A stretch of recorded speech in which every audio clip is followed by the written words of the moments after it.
Hi friends, మీకు జీడి మామిడి తోట చూపిస్తాను రండి.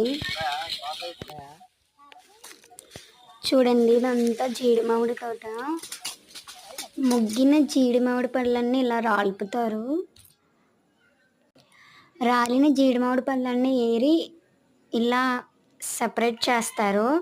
జీడి పిక్కలు అండ్ జీడి మామిడి పళ్ళు అలా పక్కకు వేస్తారు.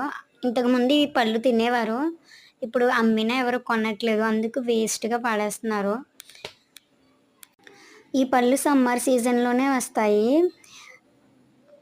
సమ్మర్ హాలిడేస్కి మా ఊరు వస్తాను. ఇప్పుడు సమ్మర్ హాలిడేస్లో వచ్చినప్పుడు ఈ పళ్ళు ఖచ్చితంగా తినేదాన్ని, చాలా బాగుంటాయి. కాకపోతే తిన్న తర్వాత వెంటనే మౌత్ క్లీన్ చేసుకోవాలి. మౌత్ క్లీన్ చేయకపోతే మంటగా వచ్చేస్తుంది, వగరుగా ఉంటాయి కొంచెం ఇవి. మీరు ఎప్పుడైనా తిన్నారా ఫ్రెండ్స్? కామెంట్ చేయండి తింటే.